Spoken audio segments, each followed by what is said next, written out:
네, 여러분의 저녁 파트너 김종석입니다. 조금 전 여야의 수장이 만났습니다. 국민의힘 한동훈 비대위원장이 민주당을 찾아서 이재명 대표를 예방했는데요. 국민을 향한 정치를 한다는 공통점이 있다. 한 위원장이 이렇게 덕담을 주고받았습니다. 그런데 첫 만남에선 첨예하게 맞붙고 있는 특검 얘기는 없었습니다. 저희가 이 소식을 준비했습니다. 그리고 오늘도 여러분의 댓글 기다립니다. 뉴스탑10 유튜브 생방송에 의미 있는 댓글 남기시면 저희가 소개도 하고 질문도 받아보겠습니다. 멀리 가지 마십시오. 잠시 뒤에 바로 돌아옵니다.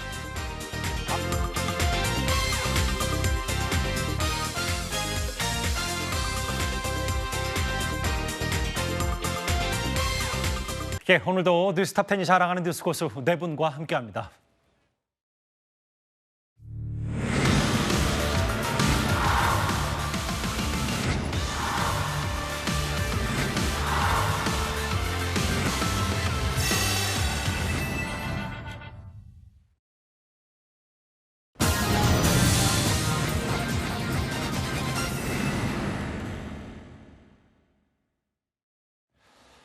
올해 마지막 금요일 뉴스탑10은 바로 여기부터입니다. 1위와 4위가 준비가 되어 있는데요. 오늘 정말 많은 정치권 뉴스들이 쏟아졌고 그 중심에 국민의힘의 한동훈 비대위원장이 있습니다. 한동훈 위원장의 오늘 행보를 시간대별로 역순으로 먼저 쫓아가 볼 건데요. 오늘 뉴스탑10 사진 한 장으로 먼저 시작을 해보겠습니다. 바로 이 사진입니다. 국민의힘 한동훈 비대위원장과 민주당 이재명 대표 두 사람의 첫 만남 오후 4시쯤이었습니까? 정확히 1시간 23분 전쯤이었습니다. 이 두 사람의 상견례, 물론 새 여당의 수장이 야당 대표를 만나는 건 통상적인 관례이긴 하지만 더 주목을 끌었던 건요. 두 사람의 강대강 대치, 특히 여기 보는 한동훈 위원장이 올해 2번이나 여기 있는 이재명 대표의 체포동의안 표결 때 이재명 대표 면전에서 구속 사유를 강조했던 인물이기 때문일 겁니다. 손을 맞잡고 비교적 미소를 짓고 있는 두 사람. 그런데 이제 보면 뒤에 이제 민주당의 백드롭에 김건희 특검 대통령 수용하라. 이 백드롭도 꽤 눈에 띕니다. 여기 밑에 보면 당대표 이재명, 비상대책위원장 한동훈.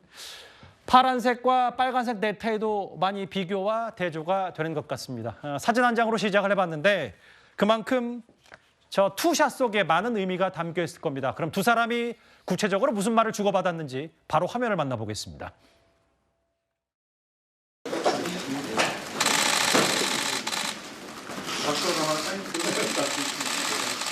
사진을 먼저 찍을까요?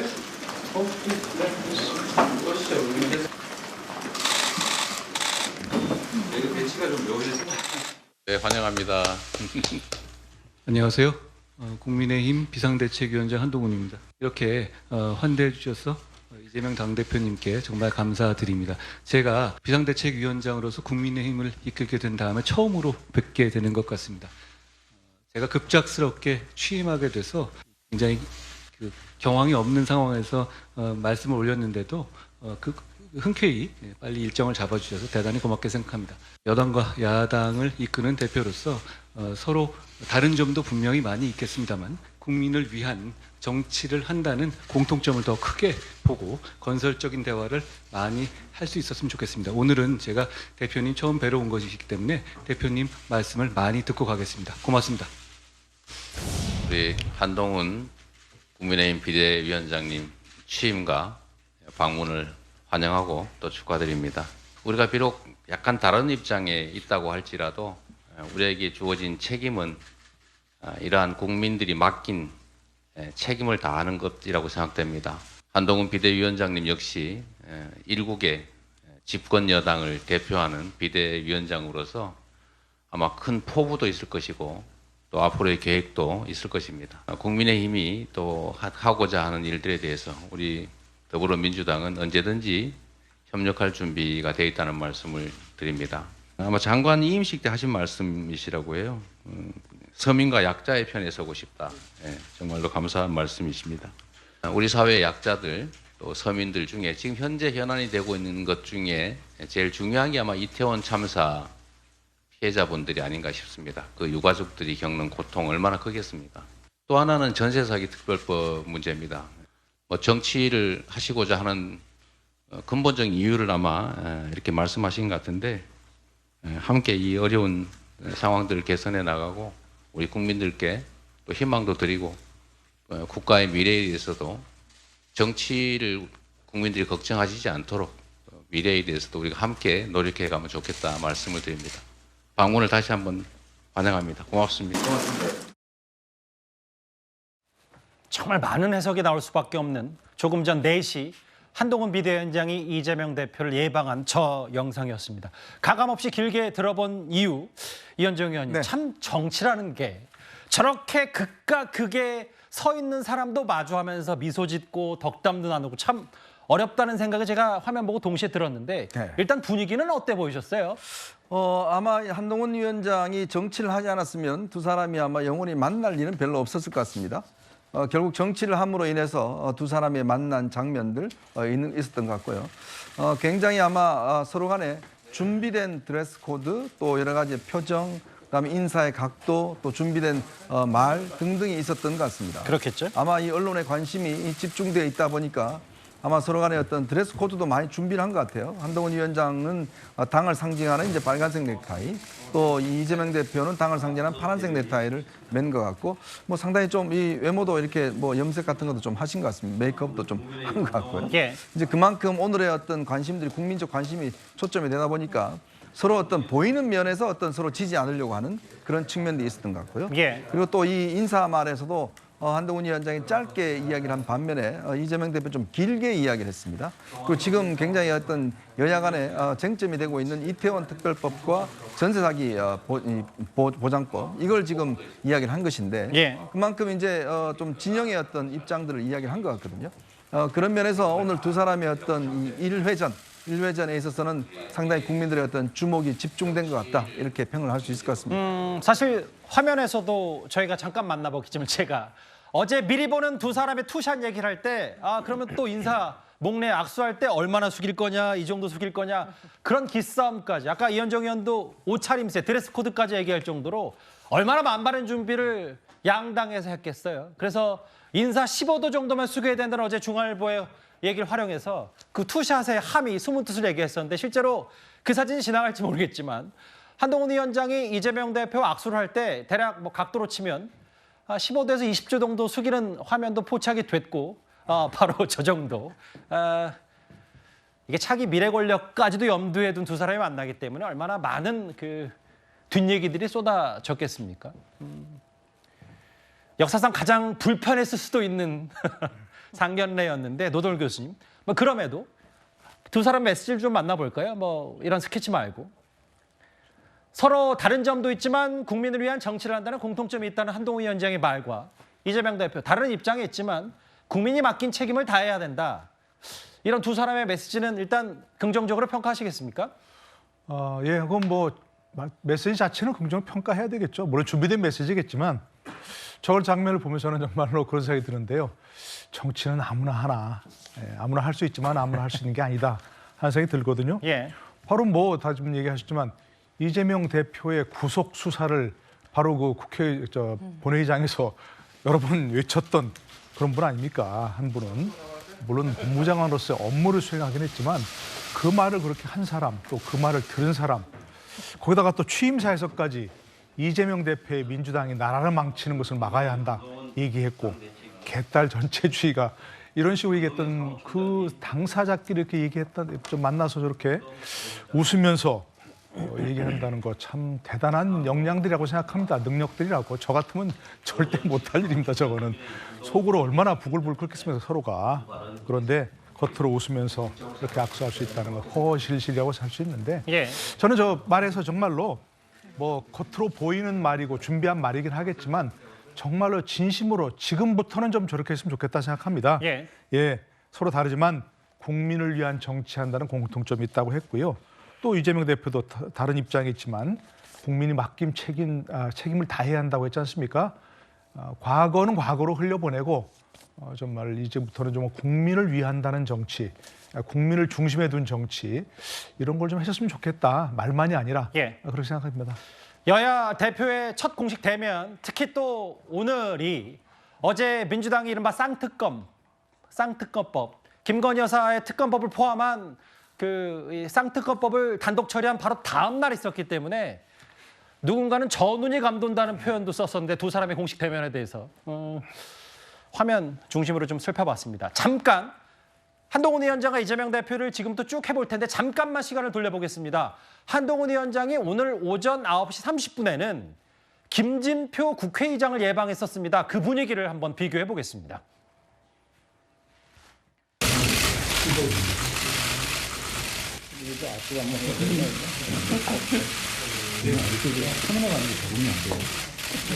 선거를 앞두고 많은 사람들이 기대 속에서 당의 혁신을 이끄는 비대위원장이라는 아주 중책을 맡겨주셔서 어깨가 무거우실 것 같습니다. 우리 한동훈 위원장님 워낙 스마트하시고 용모도 스마트하고 머리도 스마트하시고 말씀도 스마트하시더라고. 그래서 이제 잘해 나가시리라고 믿습니다. 일단 상생의 기본 정신을 지키려고 노력하시는 면에 대해서 평소부터 가장 존경해 왔다는 말씀을 드립니다. 저는 이제 여당을 이끌고 있는 사람이지만 그리고 항상 이런 상황에서의 충돌이 없을 수 없는 시기이지만 그럼에도 불구하고 말씀하신 그런 정신을 잘 생각하면서 공통점을 잘 찾고 대화와 타협을 정신을 더 배우겠습니다. 제가 아직 부족한 건 분명하고요. 제 부연 설명 중에 일단 정혁준 변호사님. 네네. 오전 오후에 한동훈 위원장의 느낌을 일단 개인적으로 어떻게 평가하시겠어요? 일단은 김진표 의장은요. 당은 다르지만 사실은 한동훈 비대위원장의 서울대 법대 선배예요. 예. 그다음에 어찌됐든지 간에 그 김진표 의장은 기재부에서 오래 근무하시고 부총리까지 하시지 않았습니까? 그런데 어쨌든 법무부와 기재부의 차이는 있지만 공직으로 봐서도 선배인 거죠. 그다음에 한동훈 비대위원장이 이제 비대위원장이 됐다라고 하는 것은 정치권에 발을 담갔다라고 하는 것인데 결국은 김진표 의장은 국회의장까지 하셨으니까 정치로 따지면 대선배 아니겠습니까? 예. 그러니까 깍듯하게 예우를 해야 되고 또 그렇게 하는 것이 필요하다라고 볼 수밖에 없는 거고요. 그다음 마찬가지로 김진표 의장 같은 경우에 이제 국회의장까지 하셨으니까 그러니까 뭐 앞으로 더 이상 뭐 할 게 있겠습니까? 그러니까 이제 내년 총선을 앞두고 내년 총선이 지나면 아마 정계 은퇴하지 않을까 그런 생각이 드는데 예. 김진표 의장 입장에서도 비록 한동훈 비대위원장이 당은 다르지만 후배로서 그다음에 앞으로 우리나라 정치를 이끌어갈 사람으로서 기대가 없을 수는 없지 않겠습니까? 예. 이런 그 두 사람 사이에 어떻게 보면 뭐 텔레파시라고 할까? 공감대가 있을 수 있었겠다. 저는 그런 생각이 듭니다. 아, 김진표 의장이 서울대 법대 선배군요. 이제 네네. 경제 관료로 오래 일했지만 법대 출신의 김진표 국회의장.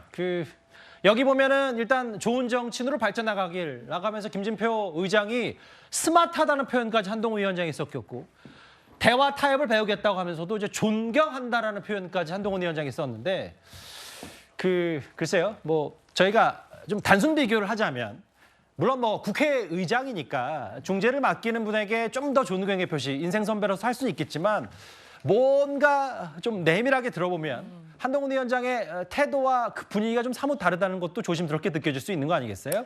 그렇죠. 지금 보이는 저 화면에서만 봐도 이재명 대표에 대해서는 한 15도 정도 고개를 숙였다라고 한다면 김진표 의장에게는 한 45도 정도는 돼 보이거든요. 한 30도 정도의 차이가 있다라고 볼 수 있겠는데 그 차이는 말씀 주신 것처럼 국회의장이라는 그 지위에 대한 존중 거기서 나왔다라고 봐야겠습니다. 뭐 인간적인 뭐 그런 감정이라기보다는 일단 한동훈 비대위원장도 집권 여당의 거의 당대표에 맞먹는 그런 지금 지위이기 때문에 그 지위에서 뭐 국회의장도 예방을 하고 야당 대표도 만난 거 아니겠습니까? 그런 차원에서 보면 될 것 같은데 한동훈 비대위원장으로서도 오늘 이재명 대표를 만나서 나오는 그 투샷에 대해서 굉장히 많은 고민을 했을 것 같습니다. 특히 본인을 지지하시는 그 지지자분들에게 또 보여줘야 되는 모습과 또 그리고 중도층에 계시는 국민들께 보여줘야 되는 모습이 약간 조율이 필요했을 텐데요. 예. 너무 이재명 대표와 또 화기애애한 모습을 보여준다면 또 지지자분들한테 좀 안 좋은 소리를 들을 수도 있을 것 같고 또 너무 경직된 모습을 보여준다면 또 중도에 계신 국민들께서 뭘 저렇게까지 하나라는 또 그런 이야기를 들을 수 있기 때문에 예. 적당한 지점에서 서로 간에 잘 조율을 하신 거 아닌가 이렇게 생각이 듭니다. 사실 그 전까지는 법무부 장관이었고 정치 경험이 없는 영선 한동훈 비대위원장이 아침에는 국회의장, 오후에는 야당 대표를 만났기 때문에 이렇게 일거수일투족 악수 하나 인사를 몇 도 굽혔는지에 대해서도 관심이 많이 쏠릴 수밖에 없어요. 좀 더 이제 스케치 위주로 좀 만나봤다면 본질로 가보겠습니다. 사실 어제 민주당이 김건희 여사 특검법 등을 단독으로 처리했고 곧바로 대통령실이 거부권 행사를 예고했는데요. 이 두 사람의 만남 중에 이현정 의원님, 네. 그러니까 그 대변인들의 브리핑을 좀 백브리핑을 이후에 들어보니까 특검에 티읕자도 안 나왔다. 특검 얘기는 두 사람 전혀 없었나 봅니다. 그러니까요. 뭐 일단 아마 공개 회담에서는 뭐 이야기가 없을 수도 있겠지만 비공개 회담에서는 사실은 좀 뭔가 있었을 않았을까라는 그런 예측을 했었는데 예. 지금 결과를 들어보니까 전혀 없었다라고 합니다. 참 이례적인 것 같습니다. 지금 아마 보시면 두 사람 만나는 그 민주당의 백보드가 예. 바로 이 특검법 관련된 백보드가 있지 않습니까? 두 사람의 사진 배경이 그렇게 저 김건희 특검 뭐 대통령 수용하라 뭐 이렇게 돼 있는 것인데 아마 이재명 대표 입장에서는 어차피 이게 정해진 거 아니겠습니까? 뭐 말을 해봤자 지금 일단 뭐 대통령실이 거부권을 행사하겠다라고 이미 공적으로 밝혔기 때문에 굳이 한동훈 위원장에게 이거를 뭐 비공개 회담에서 이야기해봤자 소용없다라는 생각이 드는 것이고 뭐 저 뒤에 있는 백보드가 결국 그 이야기를 대신하고 있지 않는가 하는 생각이 듭니다. 그러게요. 특히 이제 오늘 이재명 대표가 이제 두 가지 이야기를 아마 한 것 같습니다. 좀 전에 공개 이 장면에서 이 이태원 특별법과 그다음에 이 특별법과 그다음에 전세 사기 대책 이 두 가지를 이야기를 한 것은 아마 오늘 모임에서 이 만남에서 국민적 관심이 굉장히 클 것이고 어떤 메시지에 집중될 거니까 지금 민주당이 좀 민생과 그다음에 이태원 어떤 유가족을 어떤 고려하고 있다 이런 면들을 좀 강조하기 위해서 한 것 같아요. 예. 지금 이태원 특별법은 여야 간에 지금 협상이 진행 중이고 오는 1월 9일 날 아마 처리를 앞두고 있는 그런 상황입니다.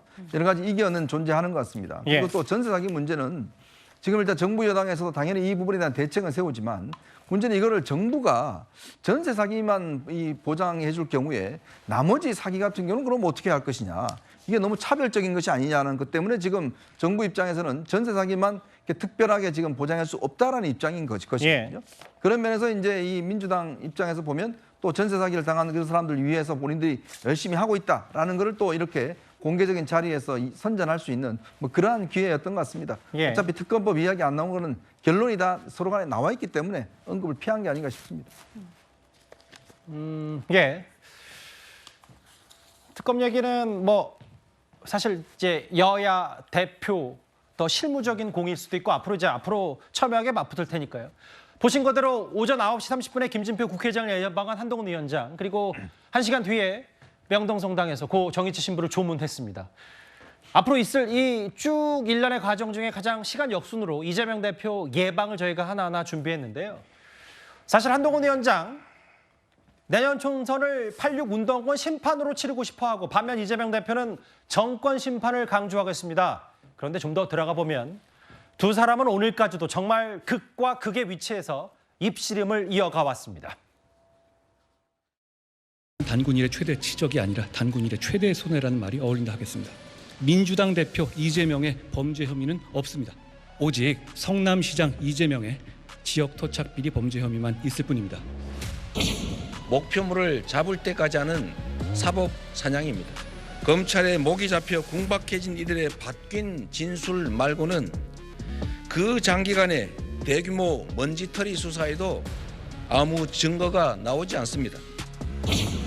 당대표가 일주일에 3번, 4번씩 중대 범죄로 형사 재판받는 초현실적인 민주당인데도 우리 당은 국회의원 불체포 특권을 포기하기로 약속하시는 분들만을 공천할 것이고 우리는 이재명 대표의 민주당과 달라야 하지 않겠습니까? 25일 정부와 대통령실 여당은 김건희 여사 특검 수용 불가 의견을 모았다고 합니다. 소외된 이웃을 살피고 어려운 국민의 삶을 보듬어야 할 성탄절에 긴급 협의회까지 열어서 김건희 여사 비호에 나선 것입니다. 오늘은 제가 하나 물어보겠습니다. 민주당은 검사를 그렇게 싫어하면서 왜 검사도 아니고 검사 사칭한 분을 절대존엄으로 모시는 건지 저는 묻고 싶습니다. 집권 여당이 아니라 집권 소수 야당 같은 그런 느낌이죠. 집권 여당의 대표는 야당 비난에 열을 올리고 있습니다. 이재명 대표 호적상으로는 64년생인데 실제로는 63년생으로 알려졌습니다. 중앙대 법대를 나왔고 성남시장과 경기도지사 21대 국회의원인데 지금 사법 리스크, 재판 리스크에 지금 시달리고 있죠. 여기 한동훈 위원장 1973년생 서울대 법대, 대검찰 전 반부패 강력부장, 그리고 초엘리트 코스를 검찰 내에서 밟아왔습니다. 법무부 장관 바로 직전까지. 정혁진 변호사님, 이 한동훈 위원장의 시각에서 네네. 물론 오늘 일단은 그리 보기에는 불편하지 않은 상견례가 이뤄졌다고 하더라도 시각이 분명히 드러나는 게 지금 과거 저희 영상으로도 좀 고스란히 드러나 있잖아요. 일단은 최근에도 당대표가 일주일에 3-4번 재판 나가는 초현실주의다, 뭐 이런저런 얘기까지 했었습니다. 그 이재명 대표는 사실은 이중적 지위를 가지고 있어요. 지금 야당 대표, 국회의원 이런 지위를 가지고도 있지만 피고인이자 피의자인 지위도 가지고 있거든요. 그러니까 일주일에 우리가 며칠 일합니까? 닷새를 일하는데 이재명 대표 같은 경우에는 그중에 사흘은 국회 가서 국회의원과 야당 대표로서 역할을 하지만 일주일에 2번은 법정 나가가지고요. 피고인이 될 수밖에 없는 그런 거죠.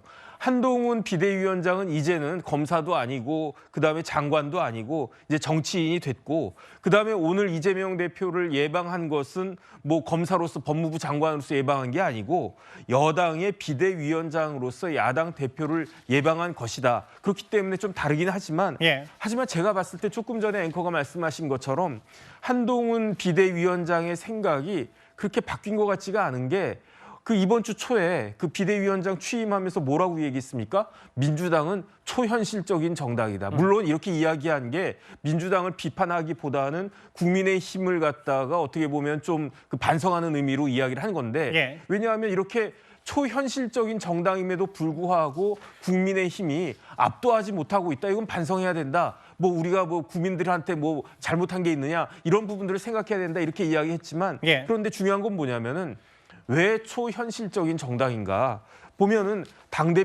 대표가 중대범죄 피고인 아니냐. 그러니까 쉽게 말하면 한동훈 비대위원장 입장에서는 나는 검사 출신인데 이재명 대표는 검사 사칭 출신 아니냐 이런 이야기 아니었겠습니까? 이런 것들이 지금 밑에 깔려 있기 때문에 사실은 여야 간의 관계가 당대표 비대위원장 이런 관계에 있어서 어느 정도 긴장감은 계속될 수밖에 없지 않나 저는 그런 생각이 듭니다. 반면 이재명 대표는 오늘 사실 한동훈 위원장이 본인을 예방한 날인데도 오늘 아침까지만 해도 한동훈 위원장을 향해서 협치 마인드가 아예 없다. 야당 비난뿐이다. 사실 어제 오늘 저희 채널의 정치에서 여러 취재를 했을 때 이재명 대표 주변에서는 이 대표 스스로가 한동훈 위원장을 다소 미성숙하다고 생각한다. 이런 평가까지 나왔거든요. 글쎄요, 미성숙하다 이런 판단을 하고 있는지는 제가 정확히 알 수는 없겠지만 적어도 한동훈 비대위원장이 정치 경험이 없다라는 부분, 특히 정당 정치의 경험이 전혀 없다라는 부분에서 과연 여당 대표로서의 역할을 제대로 할 수 있을지, 그래서 이 야당과의 협치 과정들 이런 부분들을 제대로 해나갈 수 있을지에 대한 우려는 분명히 존재하는 것 같습니다. 특히 한동훈 비대위원장이 처음 취임하시고 나서 첫 일성이 바로 이재명 대표 그리고 이재명 대표의 민주당에 대한 또 공격이었던 부분들 다 기억하실 텐데요. 사실 한동훈 비대위원장이 집권 여당의 비상 상황에서 비대위원회가 꾸려지고 비대위원장으로 오게 된 상황에 대해서 먼저 좀 사죄와 반성이 있었어야 되는 것이 아닌가라는 아쉬움은 분명히 남습니다. 왜 집권 여당이 지금 또다시 비대위를 꾸리고 비대위원장으로 법무부 장관이었던 한동훈 장관이 바로 올 수밖에 없었는지, 이런 상황이 이재명 대표 때문은 아니지 않겠습니까? 그렇다면 국민의힘 내부에서 뭐가 잘못돼서 여기까지 왔는지를 먼저 지적하고 사과할 부분은 국민들께 사과를 했어야 될 것 같은데 첫 일성부터가 이재명 대표를 향한 거친 공격이었다라는 것은 사실 야당이 보기에는 집권 여당으로서 해야 될 일은 야당을 견제하는 것이 아니라 정치를 잘하는 것 아니겠습니까? 그런 부분에서 정치 경험이 부족하다는 부분, 여러 가지 부분에서 아쉬운 점이 있다라는 부분을 지적한 것이다, 이렇게 보입니다. 두 사람의 만남, 그래서 악수, 불편한 상견례, 뒤에 백드롭까지 하나하나 허투루 볼 수 없는 부분들이 의미심장합니다. 노동열 교수님, 저하고 화면을 같이 보실게요. 최근까지만 해도 거의 지지율, 차기 대선 주자 지지율은 투톱입니다. 이재명 35, 한동훈 27, 오세훈, 원희룡, 이낙연, 김동연, 안철수, 심상정. 물론 나중에 3년 넘게 남은 차기 대선 구도가 어떻게 진행될지는 알 수 없습니다만 35대 27이 주는 함의와 오늘 만남, 그래서 좀 더 주목이 됐던 것 같거든요. 그럼요. 지금 이재명 대표가 뭐 꼭 한동훈 비대위원장의 말을 빌릴 것도 없이 정말 일주일에 사나흘씩 그 재판받으러 가는 그런 피고인의 신분인데도 불구하고 저렇게 굳건한 이유, 지지가 우리가 정말 그 초현실적 장면인데도 불구하고 지가 저렇게 나온다고 하는 것은 바로 저거죠. 차기 대선 주자로서 민주당 진영에서는 대안이 없다. 이런 거 아니겠습니까? 그걸 지지하는 분들이 저런 이재명 대표 형편을 뭐 모르겠습니까? 알 텐데도 불구하고 예. 지지하는 것은 다음 대선 주자로서 민주당 진영에 다른 사람이 없다. 다른 대안이 없다. 아마 그걸 겁니다. 그런데 이제 지금 한동훈 비대위원장이 되면서 내년 총선의 분위기가 조금 바뀐 건 분명합니다. 저는 개인적으로는 조금 이르지 않나 하는 생각을 여러 차례 얘기했었는데 한동훈 비대위원장이 되면서 당장 분위기가 확 바뀌지 않습니까? 저 대선 주자 여론조사에서 보는 것처럼 한동훈 비대위원장도 차기 대선 주자로서 저렇게 높은 지지율을 받고 있기 때문에 그렇다고 생각합니다. 그래서 이제 다음 대선 경쟁을 하는 그런 미래에 향한 구도로서 내년 총선이 치루어질 가능성도 있겠다. 얼마 전까지만 해도 바로 윤석열 대통령에 대한 중간 평가 이렇게만 자리매김했었는데 그 프레임이 일단 바뀐 건 분명하고요. 물론 뭐 한동훈 비대위원장이 앞으로 저 보수 진영에서 확고한 대선 주자로 자리매김했다 이렇게 판단하기는 조금 이른 부분이 있습니다. 일단 분위기 반전에 성공했는데 그래서 내년 4월까지 이걸 어떻게 잘 이끌어서 뭐 일당까지는 아니더라도 어쨌든 여야 서로 비슷한 의석만 나오더라도 한동훈 장관으로서는 한동훈 비대위원장으로서 정말 성공하는 것이고 알겠습니다. 그리고 보수 진영의 확고한 대선 주자로 자리매김할 거니까 내년 총선의 의미가 점점 더 중요해지는 그런 걸 할 수 있는 거죠. 이제 당분간 두 사람이 뭐 직접적으로 대면할 일은 거의 없을 텐데 이현정 의원님. 네. 이제 2024년 새해가 얼마 안 남았어요. 올 한해 정말 빨리 갔는데 내년 총선을 앞두고 여기 보면 일정들이 한동훈 위원장도 대구 경북 지역 순회 일정, 이재명 대표도 부산 김해 혹은 양산 평성말 가서 문재인 전 대통령 예방하고 다 대구 경북 PK 이런 것들도 뭔가 숨은 뜻이 있긴 있을 텐데요. 일단 이제 신년이 들었으니까 각 시도당에서 이제 신년 인사회를 하거든요. 예. 신년 인사회에 참석을 위해서 이제 아마 한동훈 위원장은 대구 경북 신년 인사회 또 이재명 대표는 이제 부산 김해 가면서 이제 문재인 전 대통령을 만나기 위해서 가는 것 같습니다. 그만큼 사실은 이제 내년 어떤 총선에서 일단 여당 입장에서 보면 TK와 이쪽을 수성해야 되는 입장이고 민주당 입장에서는 이쪽을 공격해야 되는 그런 입장인 것이거든요. 아마 가장 치열하게 붙을 수 있는 게 바로 이 TK, PK 지역, 예. 바로 이 지역이라고 봅니다. 왜냐하면 좀 호남 지역 같은 경우는 뭐 워낙 민주당이 압도적인 상황이니까 특히 이제 최근에 부산 같은 경우는 이제 엑스포가 유치가 실패하면서 지역 민심이 좀 흔들리고 있다 이런 이제 전망들이 있거든요. 이제 그런 것들을 지금 민주당에서는 빨리 가서 민심을 어떤 자신의 편으로 잡겠다는 생각을 하는 것이고 특히 이제 지금 양산에 있는 문재인 전 대통령을 중심으로 해서 그 양산하고 이제 김해 벨트, 그 노무현 전 대통령 묘소라든지 있는 그 벨트를 강고하게 지키겠다. 그러면서 부산 지역의 어떤 중요 공약지로 아마 설정한 것으로 알고 있습니다. 예. 자, 그렇기 때문에 아마 내년 선거 내년 시작부터 양측의 어떤 공세와 어떤 이 방어 이것이 굉장히 치열하게 전개되고 있는 것이 아닌가. 특히 한동훈 위원장이 대구 경북을 간다는 것은 지금 대구 경북의 물갈이론이 좀 있지 않습니까? TK 물갈이론이 그렇죠. 있죠. 그와 겨냥해서 그쪽의 어떤 민심도 한번 살펴보는 뭐 그러한 상황도 아니겠는가 하는 생각이 들어요. 예. 전직 법무부 장관 그리고 피고인, 피의자 신분인 현직 야당 대표 그 두 사람의 만남만으로도 꽤 주목이 됐습니다. 두 여야의 수장 얘기, 예방 얘기, 만남 얘기는 첫 번째 이슈였습니다. 오늘 오후 4시에 두 사람이 만났다면요. 2시간 전으로 시간 역순으로 한번 돌려보겠습니다.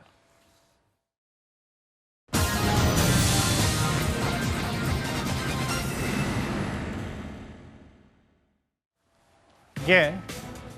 첫 회의에서 삼국지 정치 그만하자. 한동훈 위원장이 이재명 대표를 예방하기 2시간 전 이른바 한동훈 호를 함께할 비대위원 10명의 면면을 한 위원장이 직접 공개했습니다.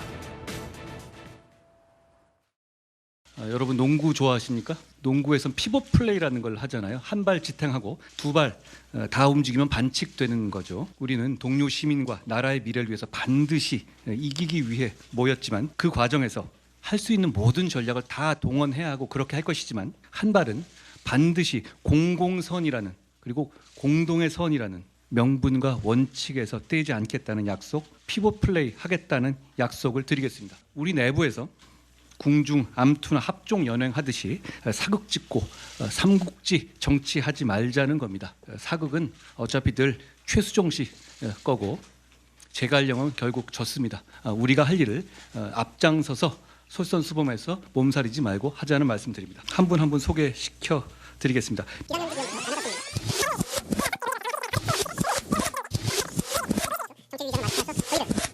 총선의 승리로 이끌어 달라는 부탁 말씀을 드립니다. 제 말이 길었는데요. 첫날이니까 이해해 주십시오.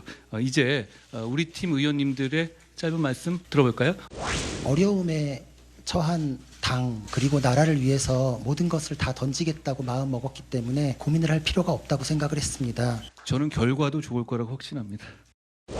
사회적 약자와 또 소외된 분들의 목소리를 당에 전달하고 배려와 존중과 자제가 있는 새로운 정치 질서를 만드는데 한 알의 미랄이 되고 싶습니다. 사회적 약자와 소외된 분을 위해서 일한다기보다는 그런 분들이 같이 참여해서 같이 정치를 해야 빛나는 정당입니다. 어렵게 수락해 주셔서 고맙다는 말씀을 다시 한번 드립니다.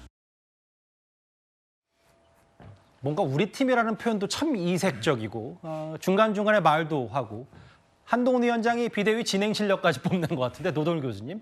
저희 그래픽으로도 준비했던 게 바로 이거예요. 피벗 플레이를 하겠다. 원칙에서 벗어나지 않겠다.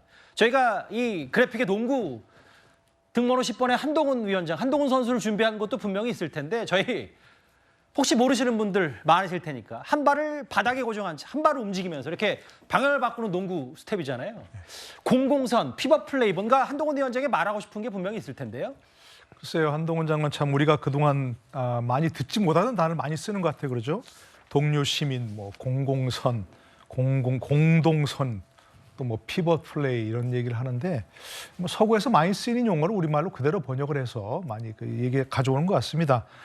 동료 시민도 우리가 이제 국민 여러분 하던 것들을 My Fellow Citizens라는 그대로 번역해서 이렇게 가져오는 것 같고 공공선이라는 것도 뭐 많이 얘기하고 있습니다. 서구에서는 우리가 그냥 뭐 공적 이렇게만 얘기했던 것을 그렇게 얘기하는 것 같고요.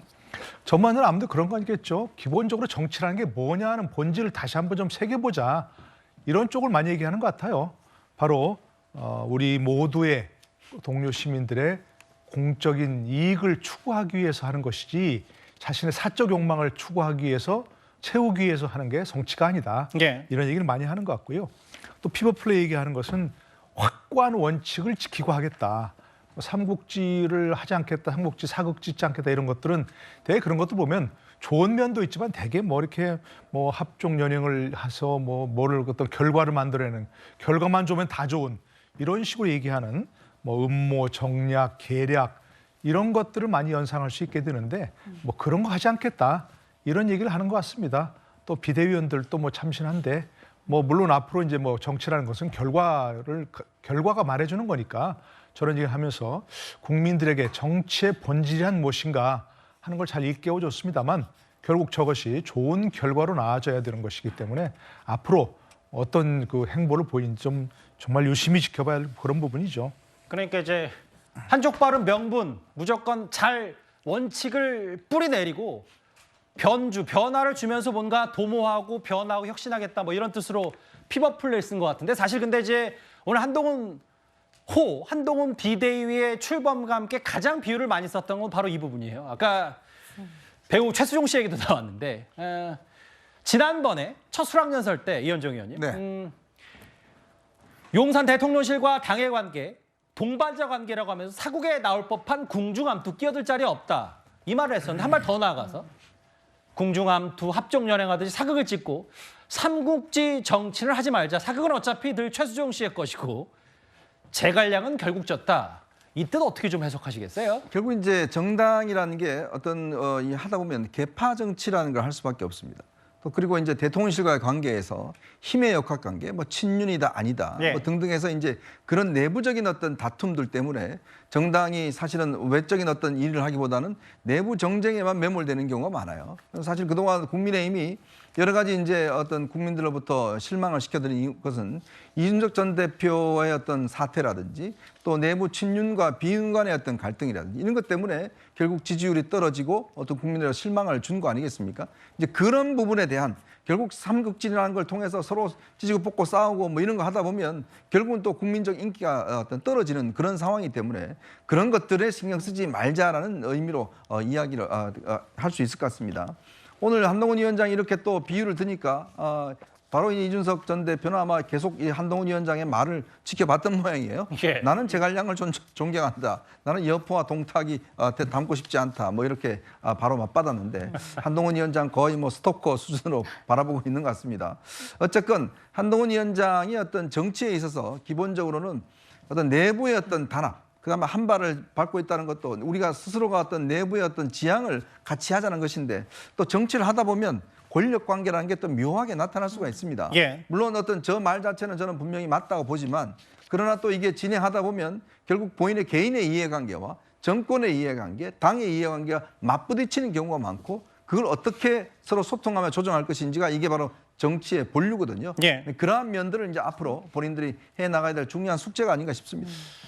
그 이준석 전 대표 얘기를 짧게 해주셔서 사실 뭐 스토커라기보다 이준석 전 대표도 한동훈 위원장에 대한 여러 일거수일투족과 메시지에 큰 관심을 쏠 수밖에 없기 때문에 이준석 전 대표가 새롭게 자막이 좀 준비가 돼 있을 텐데 아마 제갈량 본인은 존경한다 혹은 이준석 전 대표에 대한 얘기 중에 본인 스스로가 뭐 이재명 대표를 알렉산더 만들 셈이냐 정혁진 변호사께서는 또 삼국지로도 좀 같고요. 뭔가 이제 비유 전쟁 이런 걸 어떻게 평가하시겠어요? 뭐 저도 제갈량 좋아합니다. 좋아하는데 지금 뭐 삼국지, 열국지 이런 이야기 나오는 거는 결국은 춘추전국 시대를 상정한다라고 하는 것인데 춘추전국 시대를 상징한 것이 뭡니까? 권모술수잖아요. 그런데 한동훈 비대위원장은 그런 권모술수를 쓰는 정치는 더 이상 있어서는 안 된다. 그러면서 이야기한 게 뭐냐? 예. 공공선이란 말을 했잖아요. 이걸 영어로 따지면은 퍼블릭 인터레스트라고 할 수 있는데 제가 봤을 때 이 공공선, 공익이란 말에 대해서 이재명 대표가 움찔할 수밖에 없을 거예요. 왜냐하면 이재명 대표가 얼마 전에 뭐라고 이야기했습니까? 멋있게 지는 게 무슨 소용이냐? 무조건 이겨야지. 이 말은 뭐냐면은 목적을 위해서는 수단과 방법을 가리지 않고 목적을 달성해야 된다. 이런 뉘앙스로 저는 봤는데 그런 것들은 그렇게 하면 안 된다. 공공선이라고 하는 하나의 그 다리를 갖다가 그 굳건하게 지켜야 된다. 예. 그런 이야기를 갖다 한 것 같고요. 그다음에 무엇보다도 이재명 대표가 공적인 지위, 다시 말해서 성남시장이나 경기도지사 지위에서 어떤 일을 행했습니까? 사익을 추구하는 모습을 보였잖아요. 그러니까 경기도지사로서 했던 게 가장 우리 시민들을 진짜 동료 시민들, 펠로우 시티즌들을 갖다가 실망시켰던 게 뭐냐? 경기도지사 지위에서 법인카드 써가지고 온갖 것들을 다 했던 거 아니겠습니까? 예. 그러니까 그런 일들이 지금 2024년도에 대한민국 정치에서는 사라져야 된다라고 하는 것을 한동훈 비대위원장이 이야기하면서 어떻게 보면은 이재명 대표를 겨냥했다라고 저는 그런 판단이 듭니다. 저 자리 한동훈 비대위원장이 첫 비대위 회의에서 새 당직 인선도 발표했습니다. 국민의힘 한동훈 위원장 내년 총선의 공천 실무 작업을 담당할 살림꾼이잖아요. 당의 가장 중추 새 사무총장에 초선 장동혁 의원, 충남 보련 서천시 지역구인 장 의원을 임명했습니다. 이현정 의원님. 네. 근데 사실 초선인데 저희가 표시를 0.5선으로 한 이유가 이제 보궐선거에서 그렇죠. 당선이 된 국회의원. 근데 보통 사무총장 정말 당의 중추인데 중진들이 하지 않습니까? 이것도 좀 의미가 있을 텐데요. 그러니까 김태흠 충남지사가 이제 지방선거 출마하면서 빈 자리에 이제 보궐선거로 들어왔던 분이에요. 잘 아시겠지만 장동혁 의원은 목소리로 유명하지 않습니까? 저분이 이제 행정고시를 해서 교육부에 근무를 하다가 예. 그다음에 사법고시를 해서 판사를 했습니다. 자, 그러다가 이제 이번에 들어와서 0.5선인데 굉장히 파격적이죠. 왜냐하면 지금 조정식 사무총장 민주당의 5선이지 않습니까? 5선 사무총장과 0.5선 지금 집권당의 사무총장이 저는 굉장히 이례적이다. 왜냐하면 지금 민주당, 국민의힘 내부 사정도 좀 있을 겁니다. 왜냐하면 이 주로 선수가 많은 분들은 대부분 또 TK, PK 쪽에 있는 분들이 꽤 많거든요. 자, 그러다 보니까 아마 인물 선정에서 굉장히 어려움이 있었을 것이고, 또 하나는 제가 알기로 장동혁 의원은 처음에 이 한동훈 위원장이 당에 오는 거에 대해서 당 내에서 좀 이게 너무 일찍 온다, 오면 안 된다, 뭐 이런 쪽의 입장이 있었던 분은 알고 약간 있어요. 쓴소리를 했던 모양이죠? 네, 쓴소리를 좀 꽤 했던 그 부류입니다. 예. 그러니까 일부에서는 한동훈이 와야 된다는 주장이 있었고, 장동혁 그 의원 같은 경우는 좀 부정적인 입장이었어요. 근데 바로 그런 분을 아주 핵심인 사무총장에 발탁해 버렸단 말이에요. 그러니까 자신에 대해서 조금 껄끄러웠던 분들을 바로 이제 이 사무총장에 임명한다는 것은 한동훈 위원장이 어떤 그 탕평책을 하겠다라는 저는 그런 의미를 읽겠습니다. 예. 그런 상황인 것 같고, 그다음 나머지 인선도 보면 꽤 이제 전문가들을 많이 이제 발탁을 했어요.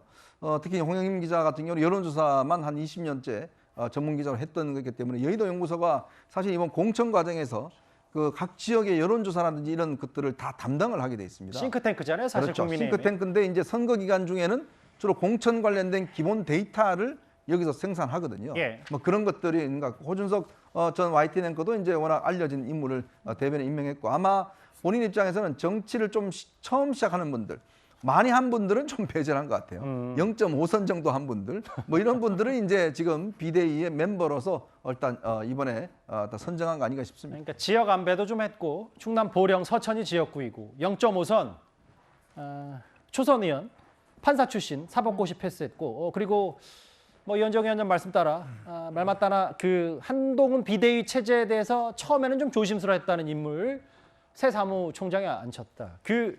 물론 뭐 일각에서는 또 왜 또 법조인 출신이냐 이런 비판도 있을 텐데, 어쨌든 그 상대당을 보셨어요, 장현주 변호사님. 네. 그 조정치 사무총장 최근에도 뭐 이재명 대표 측근 아니냐 뭐 논란도 있었고, 너무 선수가 많다. 혹은 조정치 사무총장 지역구에 누군가 뭐 비명들이 도전해도 좀 다 사무총장 중심으로 되는 거 아니냐 비판도 있는데, 이런 혁신 물결에 대해서는 어떻게 생각을 하세요? 확실히 한동훈 비대위원장이 이번 인선에 대해서 키워드가 비정치인 또는 이제 정치 경험이 비교적 상대적으로 적은 분들로 인선을 하겠다라는 좀 원칙이 세워져 있는 것 같습니다. 특히 저는 비대위원들 인선보다 사무총장을 누구로 세울 것인지에 대해서 많이 주목을 하고 있었는데요. 그렇죠. 특히 0.5선이라고 볼 수 있는 이 사무총장 그 장동영 의원을 세웠다라는 것 자체는 파격적인 인사임은 분명해 보입니다. 굉장히 예. 이례적이기도 하고요. 다만 이것이 국민의힘 내부에서 내년에 총선을 준비하고 계시고 또 공천에 대해서 이해관계가 있으신 많은 구성원들이 있을 때 그 구성원들에게 이 모습이 어떻게 비춰질지는 잘 모르겠습니다. 또 때로는 파격적이기도 하지만 뒤집어 말하면 조금은 불안해 보이는 또 그런 인선일 수 있거든요.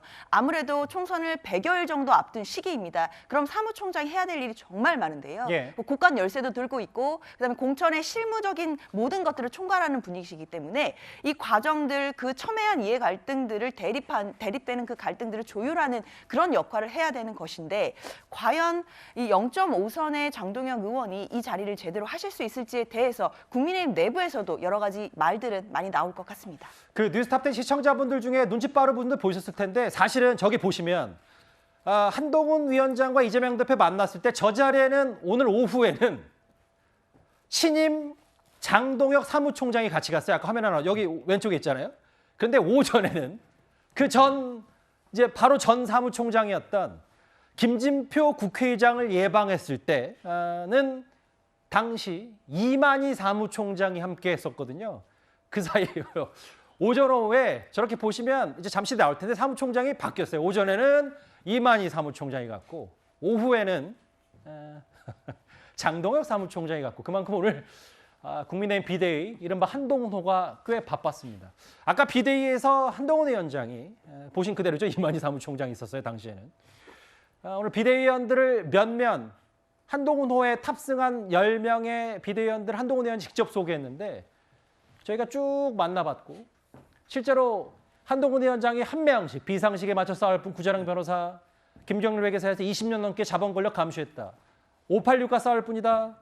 호남의 미래를 먼저 생각한다. 이렇게 콕 집어서 하나씩 비대위원의 말이 끝나 뒤에 바로 첨언을 했던 한동훈 위원장인데, 다음 화면을 바로 만나보겠습니다.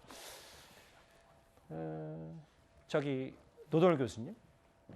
전임 김기현 지도부의 평균 나이가 53.6세. 물론 뭐 생물학적 나이가 중요하지 않다는 것도 한동훈 위원장이 이미 언급한 바 있지만 비정치인, 젊은 나이 이런 것들이 이제 신임 사무총장의 인선 이런 것과도 겹쳐 보일 수도 있는 겁니까? 글쎄요, 저는 조금 저런 인선을 보면서 물론 정말 신선하고 파격적이죠. 여의도 문법에 따르면 사무총장은 일단 3선 이상 아닙니까? 예. 사무총장은 다 그렇게 했었고 정말 비중 있는 정치인이 했었고 뭐 장동혁 의원이 비중이 없다는 얘기가 아니고 기본적으로 그랬었는데 완전히 이제 파격적이고요. 한동훈 비대위원장이 나이가 중요하지 않다고 하는데 제일 중요한 게 나이인 것처럼 지금 그렇게 생각이 됩니다. 한 살이라도 젊은 사람 이렇게 얘기하는 것 같고 글쎄 좀 조금 뭐 그냥 과거의 그 상식을 가지고 생각한다면 조금 우려되는 부분은 분명히 있습니다. 한동훈 비대위원장이 여러 가지 파격적으로 치고 나갈 때 뒤에서 조용히 뒷수습을 하고 이렇게 정당 내부, 당 내부를 좀 추스리고 그런 것을 할 사람으로서는 좀 노련하고 정치 경험이 좀 풍부하고 또 특히 당을 잘하는 사람이 해야 되지 않는가 싶은 생각이 있거든요. 그리고 앞으로 좀 얘기하셨지만 사무총장은 실제 앞으로 공천 과정에서 가장 중요한 역할을 담당하는 게 이제 일반적으로 사무총장인데, 예.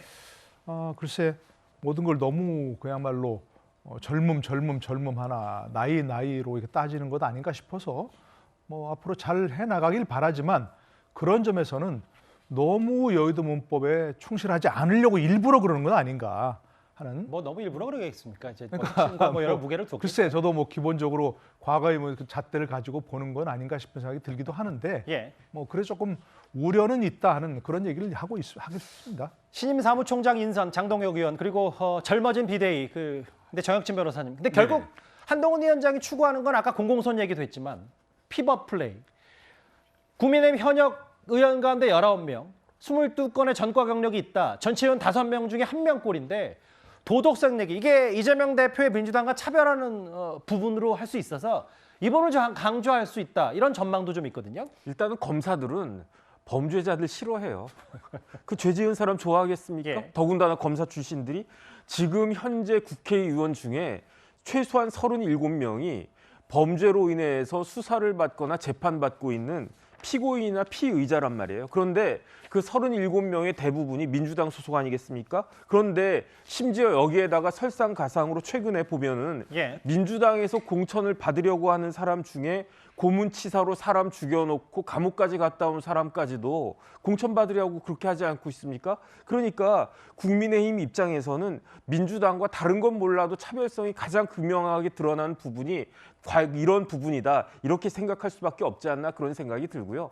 아니 다른 걸 다 떠나가지고 국회의원이라고 하는 사람은 결국은 우리나라를 대표하는 국민을 대표하는 유권자들을 대표하는 사람 아니겠습니까? 예. 그러면 최소한 일반 국민들보다는 더 깨끗하고 더 그 도덕적이어야 되는데 도덕성의 최소한이 뭐냐? 그게 범죄 아니겠습니까? 그런데 범죄를 갖다 저지른 사람이 어떻게 내가 우리 국민들 유권자를 대변하겠다 이렇게 말을 할 수 있겠는가? 이런 문제의식은 지극히 당연한 것이다라고 저는 생각합니다. 한동훈 호에 탑승한 같이 함께할 비대위원 10명 가운데 어제 오늘 가장 회자가 많이 됐던 인물 바로 과거 운동권 대부 민경우 비대위원입니다. 어제는 노인 비하 발언 그리고 오늘은 욕설 논란까지 있었는데요. 화면부터 만나보겠습니다. 지금 가장 최대의 비극은 노인네들이 너무 오래 산다는 겁니다. 빨리빨리 돌아가셔야. 죄송합니다. 새로운 세대가 올라와서 아까는 좀 극단적인 표현을 쓰지만 자연스럽게 그 선배들을 밀어내야 된다. 그래서 어떻게든지 이 담론상에 그 30대, 40대를 끌어들여서 386 니네가 얘기하는 거 폼 잡고 그러지 말고 니네가 얘기하는 건 다 허접한 거야. 니네가 얘기한 거 다 우스운 거야. 이렇게 밀어낼 수 있어야 되는데 이게 제가 볼 때 한국 사회의 최대 비극이라고 생각합니다. 저는 다시 한번 사과 말씀을 드리고자 합니다. 386 세대가 나이와 지위로 젊은 세대의 진입을 막는 사회적 현상을 비판하는 과정에서 나온 말실수였고 그 발언을 하자마자 그 자리에서 바로 사과했습니다. 앞으로 언행에 더욱 신중을 기하도록 하겠습니다. 어제 오늘 문자 공지나 혹은 직접 비대위에 임명되자마자도 사과를 했는데 민주당에서는 이 노인 비하의 욕설 논란을 꽤 신중하게 그리고 꽤 비판 수위를 높이고 있더라고요. 그렇죠. 일단 다 기억하시겠지만 지난 7월에 민주당의 혁신위가 있었거든요. 당시 김은경 혁신위원장이 노인 비하성 발언을 하는 바람에 당시 많은 논란이 됐었습니다. 결국에 대한노인회에 직접 찾아가서 저렇게 화면에 보시는 것처럼 사죄를 드렸지만 종이로 따귀를 맞는 장면까지 보여지게 됐었거든요. 그만큼 대한노인회에서도 지금 현재도 지금 민경우 위원에 대해서 이 발언에 대해서 굉장히 강하게 항의를 하고 있거든요. 특히 민 위원이 비대위원회에서 사퇴를 하고 한동훈 비대위원장이 직접 사과를 하라고 지금 요구를 하고 있습니다. 이 요구에 대해서 한동훈 비대위원장이 저는 직접 답을 해야 된다라고 생각이 들고요. 당시에 김은경 혁신위원장의 그 노인 비하 발언이 있었을 때 집권 여당이었던 국민의힘에서 상당히 거친 그 공세들이 있어 왔었습니다. 당시 노인들에 대해서 어떻게 그런 발언을 할 수 있느냐라면서 거센 공세들이 있었기 때문에 그런 그 설전이 오고 간 게 불과 몇 달 전이었고 당연히 국민의힘에서도 이 부분에 대해서 자체적으로 어떻게 재발 방지를 할 것이고 그리고 한동훈 비대위원장이 어떤 방식으로 사과를 할지에 대해서 직접 입장을 내놓아야 된다 이렇게 생각이 듭니다. 이현정 의원님, 제 해석이 한번 맞는지 한번 보시겠어요? 왜냐하면 물론 본인이 잘못했고 본인도 사과했고 신중하지 못하면 결자해야지 본인 스스로 수습해야 되는데 과거 운동권 대표였고 민주당에서도 민경우 의원을 집중적으로 공격하는 이유도 분명히 아무래도 한동훈 위원장이 추구하는 86 운동권 척결 혹은 청산 이런 거기 때문에 민주당으로서도 가장 뼈아프고 부메랑이 될 수 있는 사람이 민경우 의원이다. 뭐 이런 해석까지 나오는데 어떻게 생각하세요? 그렇죠. 뭐 사실은 이제 저런 어떤 이 실언이 결국은 또 이제 빌미를 준 것 같습니다. 특히 그렇지만 민경우 의원이 뭐 이제 본인도 그날 바로 이 이야기를 했다가 바로 그 현장에서 사과를 했듯이 어떤 이 이야기를 하다 보면 조금 이게 말 실수가 있었던 것 같아요. 이제 그런 측면에서 본인이 지금 이제 사과를 한 부분인데 뭐 민주당이 이걸 또 가만 놔두지는 않을 겁니다. 본인도 당한 게 있기 때문에 그동안 뭐 여러 가지 이야기를 해서 당한 게 있기 때문에. 근데 이제 특히 임경호 의원의 상징적인 의미가 있는 게 이분이 이제 그 옛날에 학생운동 때 주사파 운동권에 사실상 뭐 거의 대부 같은 그런 역할을 해왔거든요. 그러다가 이제 예전에 광우병 사태 그거를 이제 시위를 주도했다가 결국 전향을 해서 지금은 오히려 이 예전에 어떤 586 운동권 여기에 어떤 기득권을 깨뜨리는데 굉장히 앞장서고 있는 사람이기 때문에 민주당에서는 아플 겁니다. 왜냐하면 자신들의 과거를 누구보다 잘 알고 있는 사람이기 때문에 그리고 또 본인이 이번 총선을 통해서 민주화 운동 동지회라고 하문경 씨하고 등등 만들어서 결국 이 86 기득권을 붕괴하겠다 뭐 이런 것들을 가지고 지금 선거에 나선 그런 상황이거든요. 그러게요. 아마 그런 불편함들이 있기 때문에 결국 이 민경우에 대한 공격을 하고 있는 게 아닌가 저는 그렇게 봅니다. 짧게만 하나 더 짚어보고 주제 마무리하겠습니다. 정혁진 변호사님. 저희가 지난주 이쯤에는 입당 수치가 조금 늘어났다 국민의힘 한동훈 효과 이른바 얘기를 했었는데 후원금 얘기도 있고 국민의힘도 스스로도 자랑할 정도로 전화 문의가 쇄도하고 있다. 한동훈 효과를 일단 컨벤션 효과는 톡톡히 누리는 것 같아요. 한동훈 비대위원장 개인적 인기는 이미 법무부 장관 할 때부터 드러나 있지 않았습니까? 그런데 드디어 이제 정치인으로서 새 출발을 하니까 그만큼 더 기대하는 마음들이 크지 않나. 물론 모든 사람이 다 한동훈 비대위원장을 좋아하진 않겠지만 그래도 좋아하는 사람이 많고 그 좋아하는 강도가 다른 정치인에 비해서 강력한 건 사실인 것 같고요.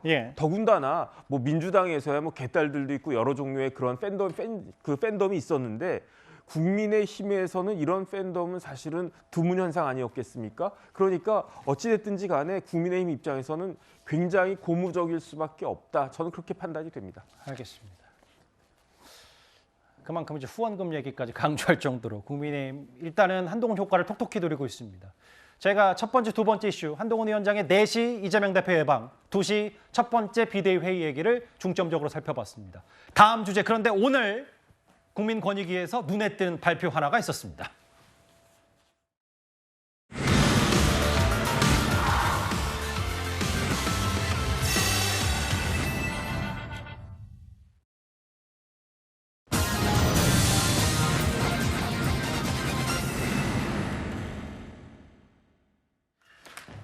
코인 1,118억 사고 팔았다. 코인 논란으로 민주당을 탈당했던 무소속 김남국 의원이 지난 3년간 의정활동 중에 의정기간 동안 코인 1,100억 원어치를 사고 팔았던 것으로 권익위 조사 결과 알려졌습니다. 이렇게 구체적인 거래량이 알려진 것도 이번이 처음입니다. 이게 너무 소액이어서 이제 정확하게 기억을 못 하고 있고 액수가 이 정도 되면 얼마나 되는 거예요? 몇천 원 정도 몇천 원이요? 수준입니다. 몇천 원 예. 거래예요 이게 지금? 네. 그 시간대? 예. 이 납득이 잘 안 가는데.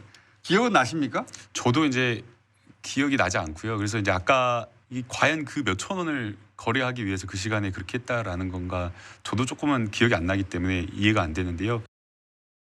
가상자산 관련해서 그 거래 내역 혹시 공개 동의하셨을까요?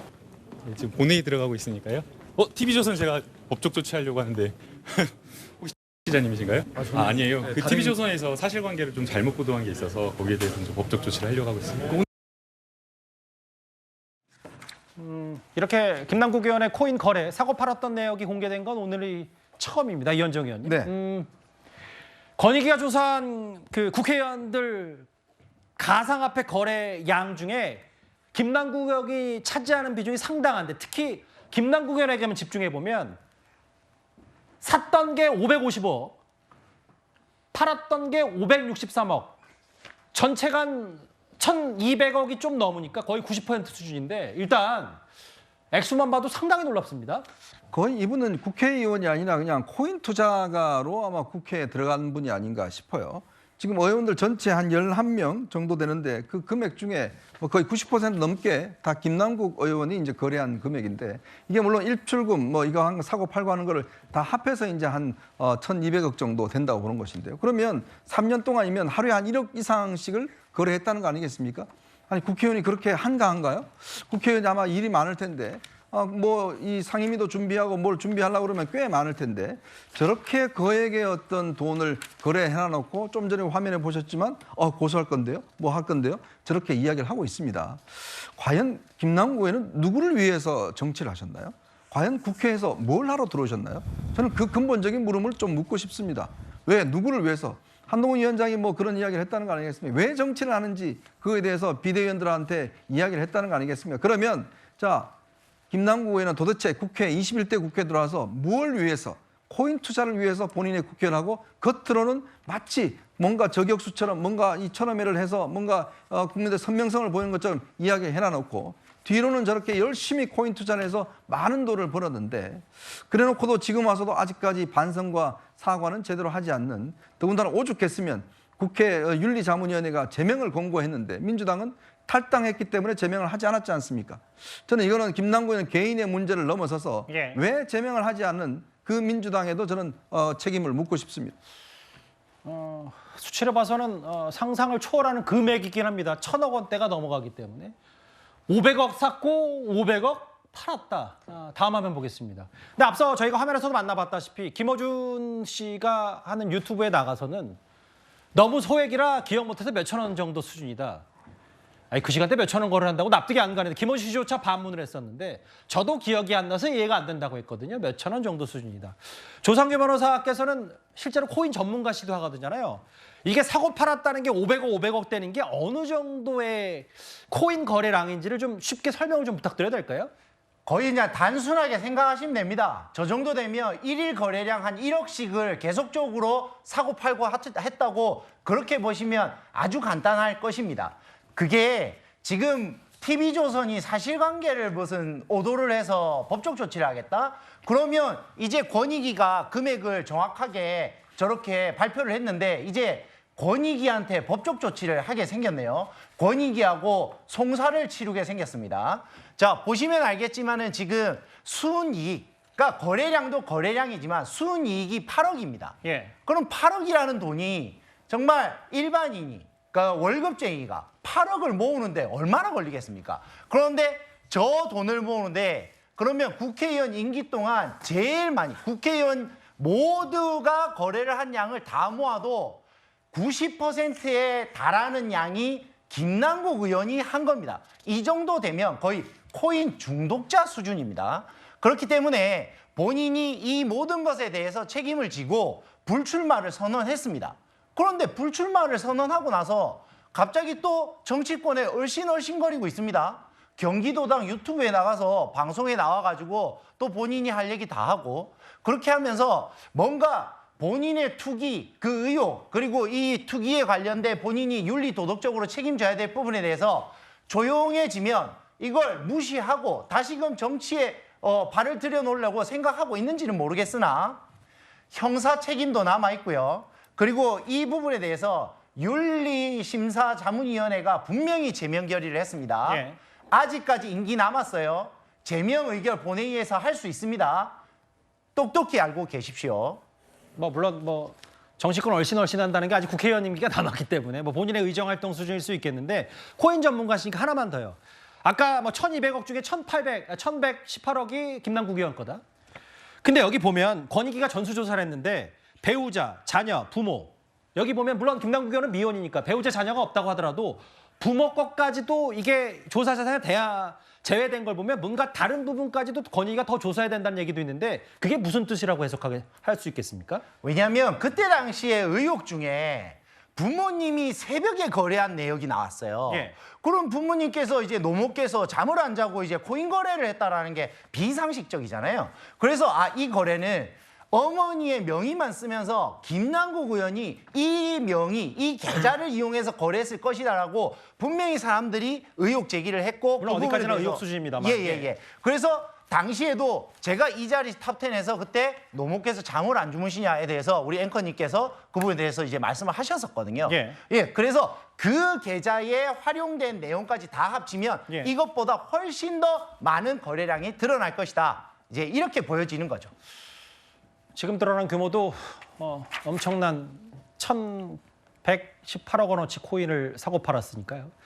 현재 물론 민주당 소속은 아닙니다만 야당으로서는 이 권익위 조사 발표도 참 아픈 손가락이 될 수밖에 없을 겁니다. 당시 김남국 의원의 그래서 과거 발언까지 재조명될 수밖에 없습니다. 이것은 국회에서 준 거. 신발은 37,000원. 잠깐만, 근데 신발은 엄지발가락 부분이 구멍이 났어요. 메쉬 소재라서 그렇습니다. 최첨단 메쉬 소재라서. 그러니까 이게 이거 설정 아니에요 우리. 잠깐만. 저 진짜 지금 눈물 흘리. 지금 이거 조금 찢어져 있었는데 지금. 잠깐. 제가 돈을 번 건 비트코인을 번 게 아니고 진짜 아끼고 편의점에서 아이스크림 하나 안 사 먹고 차도 지금까지 안 샀거든요. 당시 본인 스스로도 가난 코스프레 아니다 그런 적 없다라고 설명과 해명하긴 했지만 근데 이제 김남국 의원의 코인 의혹 관련해서 법적인 부분도 하나 살펴봐야 되는데 어제 오늘 법원이 원인이 된 행동 유감표하고 재발 방지 노력하라. 일부에서 김남국 의원을 위해서 법적 대응을 한 모양이죠. 근데 김남국 의원이 이의 신청을 했어요. 상임위 중에 코인 거래한 건 이미 정책으로 책임을 졌으니까 이게 사실 아닌 내용도 포함되어 있다. 이게 어떻게 전개가 되는 겁니까, 그러면? 그러니까 한 시민단체가 김남국 의원을 상대로 한 1,000만 원 정도의 위자료 손해배상 청구를 한 겁니다.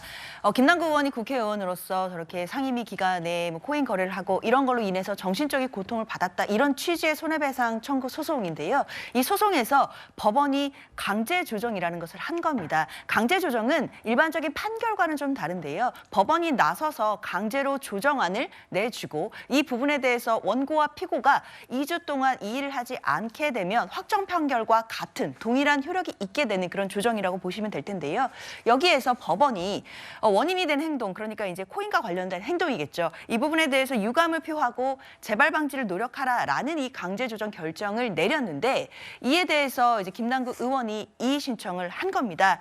특히 이제 상임위 중에 거래에 대해서는 본인이 이미 탈당도 했고 내년 총선에 나오지 않겠다, 불출마 선언을 한 것으로 정치적인 책임을 졌다라고 봐야 되는 것이고 그리고 이 사과를 하고 뭔가 재발 방지 노력하는 부분에 있어서 사실과 다른 내용들이 포함되어 있다라고 한다면 이 부분을 법적으로 또 인정하는 부분은 또 별개의 문제라는 취지에서 지금 이의 신청을 한 것으로 보입니다. 결국 이의 신청했다라는 것은 강제 조정은 이제 효력이 없고요. 정식 계속 재판이 이루어지면 결국 재판부가 판결을 선고하게 된다. 이렇게 보시면 될 것이기 때문에 과연 이 시민단체가 낸 손해배상 청구에 대해서 법원이 어떤 판결을 내려줄지도 좀 주목해 봐야겠습니다. 그러니까 유감 표명을 거부했으니까 이제 앞으로 더 재판 가는 거고요. 김남국 의원 관련해서. 오늘 권익위가 발표한 저 금액. 사실 김남국 의원이 코인 의혹으로 민주당을 탈당한 것도 사실 국회 상임위 도중에 코인 거래를 한 게 200번 넘게 드러났던 그 사실 때문이었습니다. 이제 국민의힘의 비대위원장이 된 한동훈 장관 후보자의 법무부 장관 청문회 때 당시에도 말입니다. 이 논문을 일저자로 썼습니다. 이모하고 같이. 공저자가 아니라 일저자로. 누구와 같이 썼다고요? 이모하고요. 이모. 제 딸이요? 게리티 원칙에 대해서의 후보자 아신가요? 예? 게리티 원칙에 대해서. 그게 본인에게 그 징계를 이유로 징계를 통해서 겁주어서 진술을 이끌어냈을 때 그 진술이 증거 능력이 없다는 원칙이죠. 아니요, 그렇지 않고요. 한동훈 후보자가 자기의 헌법상 진술을 거부할 권리를 통해서 법 집행을 강행했다라고 한다면 국민이 그 법 집행관에 대한 신뢰를 할 수가 없기 때문에 이것을 이유로 직무에서 배제하는 것을 정당할 수 있다라고 하는 것이 게리티 원칙입니다. 저 게러트 룰은 그게 아니라 제가 말씀드린 게 맞습니다. 그게 그 보도가 잘못 인용한 거예요.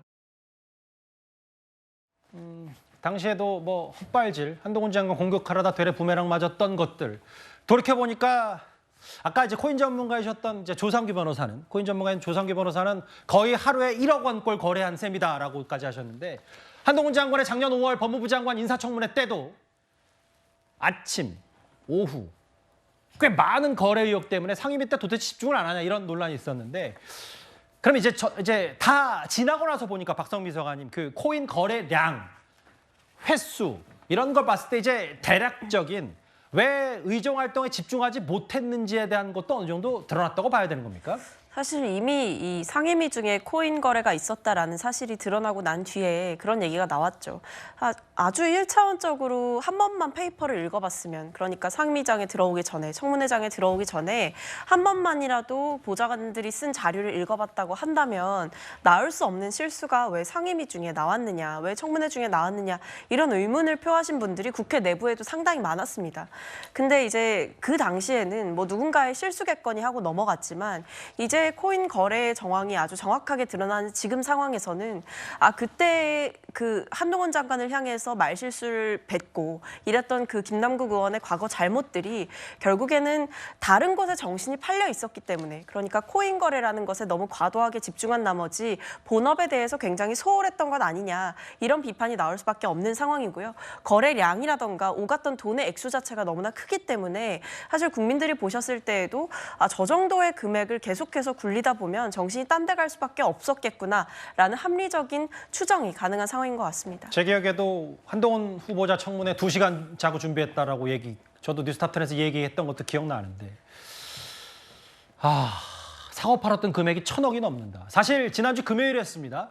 여기 무소속의 김남국 의원이 최근에 구속 수감된 송영길 전 대표 서울구치소 앞에서 이거 다 송 전 대표 수사, 구속 수사 검찰 탄압 수사다 이렇게 기자회견 드러냈었는데요.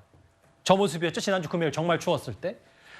근데 송 전 대표가 본인 유튜브 채널인가요? 여기에 또 글 하나를 올려서 또 논란거리가 되고 있습니다. 조성기 변호사님. 한동훈 비대위원장이 첫 수락연설에서 운동권 청산을 얘기를 했었는데 민주당 586이 특권층이냐 이 얘기를 또 했네요. 10살 어린 한동훈 위원장은 고급 주상복 아파트 살고 난 20년 된 빌라 전세 산다. 이 얘기를 또 하는 이유에 대해서 좀 어떻게 생각하세요? 수입과 지출 면에서 한번 분석을 해보겠습니다. 본인의 수입료 너무 쉽게 돈을 벌으신 것 같은데요. 사업가를 만납니다. 이야기를 하고요. 나옵니다. 10분 뒤에 1억이 꽂힙니다. 그런 식으로 해서 두 사업가한테 1억을 받았습니다. 한 사업가는 수사 도중 극단적인 선택을 했습니다. 자, 그리고 기소된 내용을 보시면 먹사연이 8억 원의 정치 자금을 받습니다. 그리고 뇌물도 4천만 원입니다. 그러면 어디다가 이 많은 돈을 또 썼느냐? 돈봉투 살포하고요. 그리고 NHK 가서 술을 사 드셨겠죠.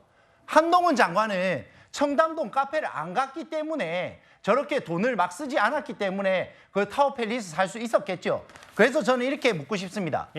전세 사기 터져가지고 많은 사람들이 피해를 봤을 때 한동훈 장관은 20년 감옥 보내는 대책특별법 만들고 있었습니다. 본인 뭐 하셨습니까? 전세를 부르짖기 전에 본인이 이 사회에서 전세 사기 피해자들을 위해서 어떤 거 하셨는지부터 반성을 하고 전세가 무슨 특권도 아니고 저렇게 말씀하실 필요는 없었던 것 같습니다. 너무 20년 전에 그 단란점 사건까지 너무 하실 필요는 없대요. 논평은 존중하되 제가 그 부분을 순화할게요. 장현주 변호사님. 근데 이런 것 같아. 이제 그 송 전 대표 탈당했고 김남국 의원도 무소속 지금 신분이고 코인 논란으로. 근데 이제 계속해서 이런 뭐 권익위에 가상화폐 거래량도 드러났고 송 전 대표는 계속해서 한동훈 장관에 대한 한동훈 비대위원장 비판수를 높이고 있는데 이게 그냥 냉정하게 봤을 때도 민주당에 전혀 하등 도움이 될 것 같질 않은데 이렇게 목소리를 높이고 있는 것에 대해서 기본적으로 민주당 여권에서는 어떤 속내를 갖고 있는지도 궁금하거든요. 사실 민주당에서는 이미 이제 탈당하신 두 인사들이시기 때문에 그분들께서 어떤 발언을 하시는지에 대해서 뭐 일일이 제질하거나 뭐 평가를 하거나 그러기는 어려운 분위기입니다. 다만 이제 국민적인 눈높이라는 것이 있고 또 중도층에 계신 국민들이 바라보는 시각이 있다라는 것은 분명하기 때문에요. 그런 차원에서 민주당이 어떻게 더 국민들께 다가갈 수 있느냐 이제 이런 부분을 좀 원칙적인 방향에서 생각을 하는 것이고 다만 저 두 분들의 발언에 대해서는 뭐 민주당 자체에서 뭐 논평을 한다거나 뭐 직접 개입하거나 이러지는 않을 분위기로 지금 알고 있습니다. 또 야권의 인사 가운데 조국 전 장관도 최근에 무슨 뭐 12월 되면 내년 대선 되면 12월에 내년 대선 다시 할 수 있다 이런 취재이기 때문에 또 꽤 시끄러웠었는데 김남국 의원의 코인 얘기, 송 전 대표 얘기까지 하나하나 무소속 신분이지만 야당에 여러모로 부담이 될 수 있는 얘기까지 하나하나 만나봤습니다. 알겠습니다. 다음 주제 대통령실 얘기를 좀 해보겠습니다. 바로 다음 주제입니다.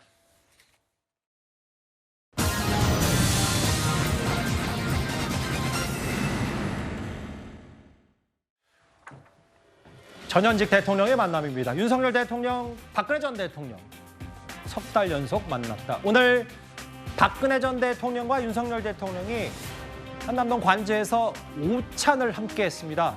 두 사람의 회동은 올해만 벌써 세 번째입니다. 아유, 장시간 차를 타셨나 괜찮으세요? 한 4시간 걸리셨죠? 3시간 좀 넘었어요. 네. 날씨도 찬데 여기까지. 아닙니다. 이 위에 이제 조그만 방 몇 개 이제 이렇게 있고요. 그때 달성에 그 제가 꽃도 보여드리고 강아지가 점잖을 수가 있어요. 복 많이 받으시고 건강하시기 바랍니다. 정말 찾아뵙겠습니다. 네.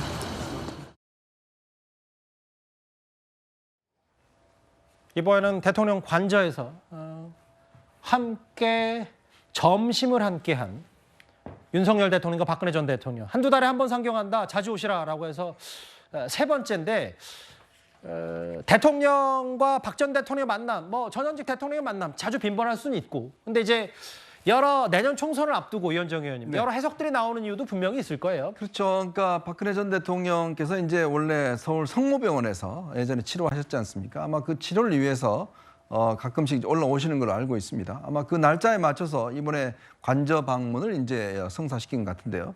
아무래도 이제 윤 대통령 입장에서 보면 전통적인 보수 지지층들 같은 경우에 이제 이 예전에 이 국정농단 사건 그와 관련해서 여태까지 당시에 사실은 윤 대통령이 이제 그 특검에 있었지 않습니까? 이제 그렇다 보니까 그것에 대한 어떤 근본적인 좀 이 벽들이 조금씩 있어요. 특히 이제 역대 보수 출신 대통령 중에서 TK에 대한 어떤 이 지지율 자체가 보면 윤석열 대통령이 좀 안 나오는 편이지 않겠습니까? 그런 것들이 아마 이런 어떤 이 당시에 어떤 이런 악연들 이것 때문에 이제 좀 있는 측면이 있습니다. 그래서 이제 박근혜 전 대통령에 대해서 이제 그 한 3차례 정도 이렇게 직접 만나고 또 이번에는 이제 관저까지 이 한남동 관저 같은 경우는 대통령이 외국 정상들한테 올 때는 그때는 뭐 공개했지만 이렇게 국내 인사들 같은 경우는 저는 공개한 거의 거의 못 봤던 것 같아요. 이렇게 이제 화면까지 공개를 한 걸 보면 그만큼 어떤 좀 보여주는 상징성이 좀 있는 것 같습니다. 즉 대구 경북 지역이라든지 보수 지지층들에게 어떤 보여주는 양쪽의 어떤 대통령이 관계 자체가 굉장히 끈끈하고 좋다. 또 화해가 있었다. 뭐 이런 것들을 저렇게 보여주기 위한 하나의 정치적인 어떤 저는 만남으로 또 해석도 가능한 것 같습니다. 맞아요. 저 화면을 좀 보면 제 기억에도 첫 그 관저 외빈 초대했던 사우디의 빈살만 왕세자 이후에 저렇게 한남동 관저 영상이 또 고스란히 언론에 공개된 것도 상당히 이례적이고 박 전 대통령의 모습 한 2시간 넘게 2시간 20분 정도 오찬 회동을 함께 했다니까 꽤 긴 시간 많은 얘기를 나눴던 것 같습니다. 저 보시면 유영하 변호사, 박근혜 전 대통령 그리고 이관섭 신임 비서실장과 윤석열 대통령 화면을 좀 만나보면 저희 스튜디오로 돌아볼까요? 저희가 이 사진은 지난번입니다. 이 사진 저희가 화면이 좀 뒤늦게 공개됐기 때문에 일단 이 사진을 넣어놨는데 당시 이도훈 대변인과 윤석열 대통령, 유영하 변호사, 박 전 대통령 여기는 이제 대구 달성사제의 사진이었고 오늘 모습이 바로 신임 이관섭 실장 함께하는 모습. 이렇게까지 만나봤습니다. 세 번의 만남, 꽤 이례적이라면 의미 있다고 하면 여러 가지 그 해석들이 나올 텐데요. 그런데 이런 전직 대통령 만남 이외에도 지금 현재 윤석열 대통령으로서는 제일 고심이 깊을 게 바로 김건희 여사 특검법일 겁니다. 대통령의 거부권 행사, 바로 국회 재표결까지는 예정된 수준일 텐데요. 그런데 그 이후에 수싸움이 벌써부터 치열합니다. 특검법 재의결 앞두고 좀 전략이나 이런 게 있을까요? 그 법은 총선을 그걸로 뒤덮고 국민들의 선택권을 침해하겠다는 명백한 악법입니다. 4월 9일, 10일에도 뭐 종편이나 이런 데서 2시에 그걸 생방송으로 때려가지고는 국민들이 어떻게 정상적인 선택을 하겠어요. 게다가 수사의 결론이 그때 그 이전에 나오는 것도 아니잖아요.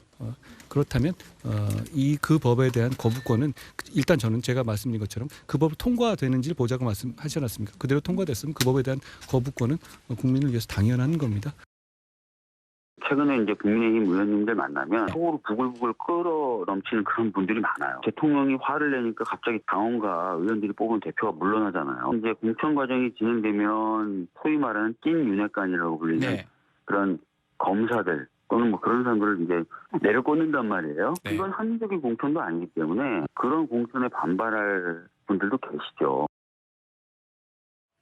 일단 김건희 여사 특검법 관련해서 대통령실이 거부권을 예고한 상태고, 그러면 국회 재의결까지 절차까지는 예정된 수순, 예정된 미래입니다. 그런데 이제 앞서 민주당 박주민 의원 얘기도 법안 통과를 위해선 찬성 199명, 그러니까 전체 다 출석한다는 걸 전제로, 그럼 이번에 찬성 180표가 나왔기 때문에 이번 특검법에서 19명만 이탈해도 국회 통과가 가능하다. 그러면 민주당 얘기처럼 박성미 소장님, 국민의힘에서 공천 탈락하면 나올 수 있는 사람이 있다라는 게 지금 민주당 전망, 핑크빛 전망인지 모르겠어요. 근데 뭐 실제로 내부 분열이 가속화될 수 있는 거고요. 지금 이제 국민의힘 공천이 어떻게 진행될지를 봐야겠지만 분명한 것은 이제 용산발 여러 대규모의 인재들이 총선 출마 선언을 하고 있는 상황이고, 더 나아가서는 뭐 검사들 중에서도 많이 출마를 할 것이다, 이런 여러 상황들이 존재하는 거잖아요. 그래서 아마 김건희 여사와 관련된 리스크를 총선 전에 어떤 방식으로든 털고 싶어하는 분들이 존재할 것이고, 또 한편으로는 공천에서 부당한 이유로 불이익을 받은 사람들 중에서도 충분히 이탈표는 발생할 수 있다. 더군다나 이게 재의결을 할 때에는 무기명 투표로 진행이 되기 때문에 꼭 이제 본인이 겉으로는 다른 입장을 표명하더라도 또 사실 실제로는 본인의 양심과 소신에 따라서도 투표를 할 수 있는 거거든요. 그런 면에서 민주당의 설득이 좀 유효하게 작동할 수도 있는 것이고, 본인의 개인적인 또 정치적인 의도로 사실은 김건희 특검법을 통과시켜야 된다라는 본인의 소신과 양심에 따라 투표할 수 있는 이탈표가 전 충분히 있다고 생각됩니다. 예. 국민의힘만 이탈표가 있겠습니까? 민주당에는 이탈표가 없겠습니까? 오히려 180석의 저주라는 그런 표현이 있습니다. 그게 뭐냐면, 아니 총선에 들어가려고 그러면 웬만큼 괜찮은 자리는 전부 다 민주당 지금 현역 자리예요. 그러면 가면 180석 중에서 뭔가 국민의힘 자리로 갈 만한 데가 없습니다. 그러면 민주당끼리 붙어야 되죠. 그래서 비명계에 친명이 들어가고, 친명 자리에 찐명, 친명보다도 그거보다 더 진한 찐명이 들어갑니다. 그러면 결국 비례대표도 친명 자리에 가서 싸워야 되고, 그리고 이재명 대표의 측근, 최측근, 뭐 예를 들면 변호인단 이런 사람들도 친명 자리에 가서 경선을 해야 됩니다. 누가 이탈표가 더 많이 나오겠습니까? 민주당이 그런 부분들을 더 걱정해야 되지 않겠습니까? 내년 초면에 이제 본격적으로 특검법 거부권 혹은 이후에 재의결 이 전국으로 돌아갈 텐데, 연말 저희가 올해 마지막 뉴스톱10에서 이 특검법 전국을 미리 한번 점쳐봤습니다. 오늘 윤석열 대통령과 박근혜 전 대통령의 오찬 회동 얘기 함께요. 다음 주제는 민주당 내부로 들어가 볼 차례입니다.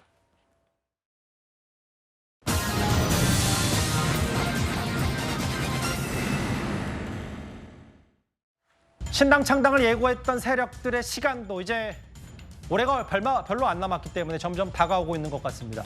그런데 일단 오늘 민주당이 내년 총선의 공천을 관리할 공관위원장에 이명백 고려대 명예교수를 임명했습니다.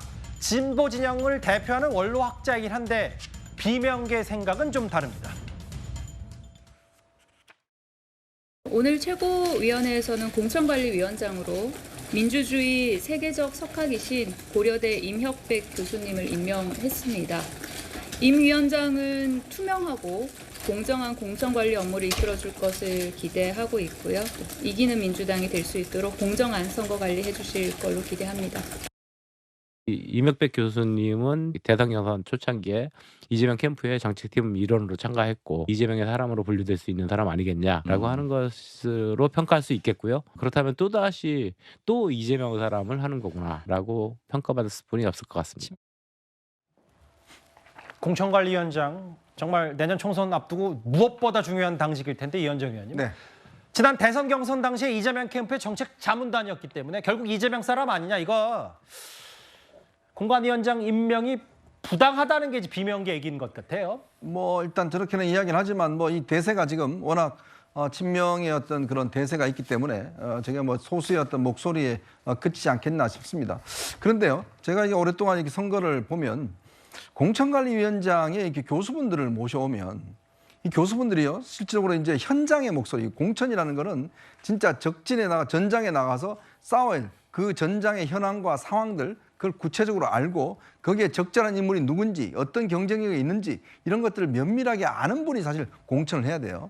근데 매일 연구실에 계신 분들이 그걸 어떻게 알겠습니까? 아니 그분이 어디 이 TK 쪽이나 뭐 충청도 어디 지역에 그쪽에 누가 뭐 우세했는지 누가 뭘 잘하는지 어떻게 하시겠어요? 모르거든요. 예. 네? 공부한다고 되는 게 아닙니다. 이 공천은요. 예. 정말 제가 취재를 해보면 현장에 내려가서 주민들 만나보고 뭐 등등 해보고 그 사람이 어떤 경쟁이 있는지 이야기도 들어보고 뭐 이런 걸 해야 되는데 물론 뭐 전체가 총괄은 하겠지만 저는 그냥 별 역할이 없으실 거다라는 생각이 들어요. 그 얘긴즉슨 결국은 이 공천은 친명 실세들이 할 것이다. 그리고 이 임혁백 위원장은 그걸 그냥 추인하는 그런 어떤 면에서 보면 중립적인 뭐 교수 뭐 이런 것들 해서 실제로 공천에 아마 관여하기가 꽤 어려울 겁니다. 왜냐? 상황을 잘 모릅니다. 어떻게 이분이 서울 지역에 어떤 지역에 물어보면 거기에 누가 나오는지 그 지역이 어떤 특성이 있고 그 지역에서 역대 선거가 어떻게 됐는지 그런 것들 어떻게 아시겠습니까? 항상 여야도 역대로 보면 교수분들이 오고 또 모르는 분들이 왔을 때 여러 가지 공천에 대한 실패가 많았습니다. 통상 그렇다. 아실 수도 있겠지만 뭐 현실적으로는 그렇다라는 얘기까지 하셨어요. 이것 또한 친명 공천관리위원장 아니냐는 게 비명계 얘기인데 혁신과 상식인가요? 비명계 4명 의원들의 이제 결단의 시간도 얼마 안 남았고 또 하나 보수 쪽 얘기도 신당 관련해서 해보겠습니다. 오늘 또 잠깐 언급하자면 이석현 전 국회 부의장도 탈당을 한 상태인데 이준석 전 대표의 탈당이어서 오늘 이른바 천하용인 가운데 2명 천하람 위원장과 이기인 경기도의원이 오늘 국민의힘을 탈당했습니다. 저는 오늘 국민의힘을 탈당합니다. 앞으로 가치인개혁신당 창당준비위원장을 맡아 국민 여러분과 함께 미래를 위한 새로운 정당을 만들고자 합니다. 국민의힘을 떠나는 것은 결코 가벼운 결정이 아니었습니다. 깊은 고민 끝에 내부에서 단시간 내에 국민의힘을 근본적으로 개혁하는 것은 매우 어려운 일이라고 판단했습니다. 누군가는 권력의 기생에 한 시절 감투를 얻으면 그만이겠지만 우리는 그렇게 하지 않기를 선택했습니다. 지난번 이준석 전 대표의 이른바 갈비집 탈당 회견 때 천하용인 4명은 참석하지 않았었어요. 그런데 박성미 비서관님 오늘 천하람 위원장 탈당했고 오후에 이기인 도의원 탈당. 다음 주에 이제 허은하 국민의힘 의원 비례대표 의원도 고심 중이라고 하는데 이제 이렇게 릴레이 탈당하면서 조금 이제 신당의 효과를 누려보겠다 이런 전략도 분명히 있는 것 같아요. 일단은 이제 동시에 탈당하지 않고 개별적으로 각자가 생각하는 그 적합한 자리에서 탈당을 선언하고 하는 거는 일종의 이 여권의 집중도를 좀 분산시켜서 계속해서 이슈를 생산하겠다는 의도가 있었던 걸로 보여지고요. 아마 허은하 의원께서도 아직 입장을 밝히고 계시진 않지만 사실상 합류하는 것으로 봐도 되지 않나 싶습니다. 그래서 결과적으로는 김용태 전 최고위원을 제외하고는 이른바 천하용인에서 천하 하나, 이는 다 합류를 하게 되는 상황이 될 거고요.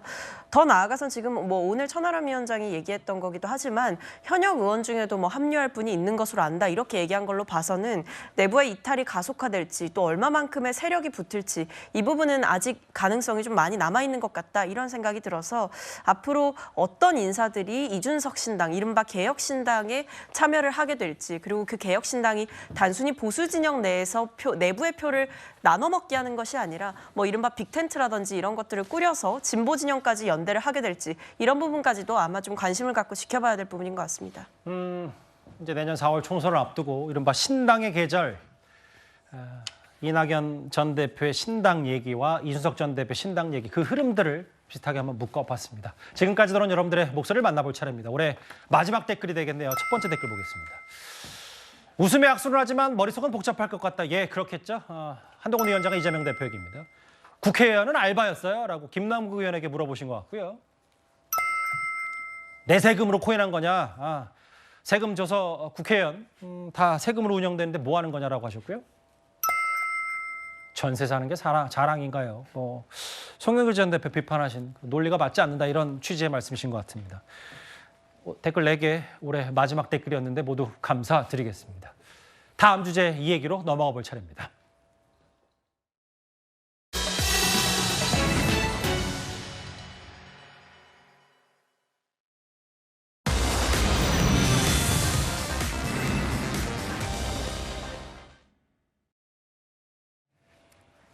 눈물 속에 잠든 나의 아저씨. 오늘 배우 이선균 씨의 발인이 비공개로 엄수됐습니다. 저희가 뭐 구체적인 발인 혹은 뭐 유족들의 모습 이런 거는 대체적으로 공개하지 않을 텐데요. 근데 사실 어제 오늘부터 논란이 많았던 건 왜 이 이슈가 정치권에서 활용되고 악용되는지 이 부분일 겁니다. 논객 가운데 한 명인 진중권 교수가 어제 이런 말을 한 바가 있습니다. 이재명 대표도 글 올렸다 다시 내렸죠. 조국 이분은 뭐 자기 사안하고 이건 좀 다르잖아요. 지금 이 문제는 뭐냐면 검찰이 아니라 경찰 문제거든요. 근데 민주당에서 뭐라고 했습니까? 검찰을 못 믿으니까 수사권을 경찰에 주다 그랬단 말이죠. 그 경찰이 지금 이런 무리한 수사를 하다가 이런 일이 벌어진 거지 않습니까? 이걸 가지고 또다시 특정 집단을 갖다 공격하는 무기로 사용하고 그래서 저는 이런 거 좀 안 했으면 됩니다. 정치인들은 지금 이 사안에 대해서 입을 좀 닫았으면 좋겠어요. 이재명 대표는 썼다 지우고 수차례 고쳤던 조 전 장관은 검경 수사받다 극단적인 선택 한둘이 아니다. 검찰의 과잉수사를 경찰도 따라한다.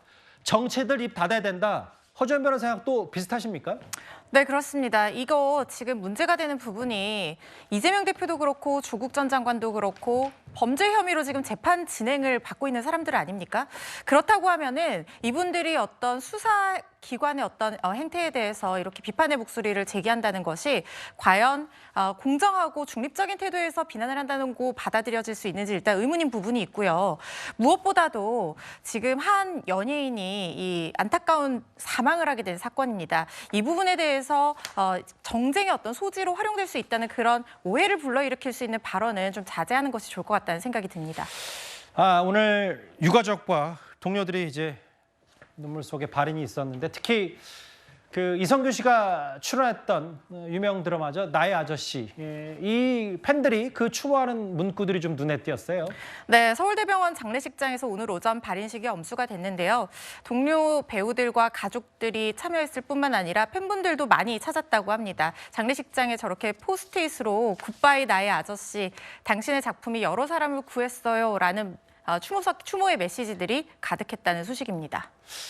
저희가 그 연결식 발인 얘기는 저희가 최소한으로 자세한 화면만 보여드렸습니다. 이선균 씨의 팬 얘기, 포스트잇 얘기까지 만나봤습니다. 그러게요. 이게 정치권에서 이 부분 이선균 씨의 죽음을 활용해서는 더더욱 안 될 텐데요. 저희 준비한 얘기까지 만나봤습니다. 저희가 준비한 마지막 주제 가보겠습니다.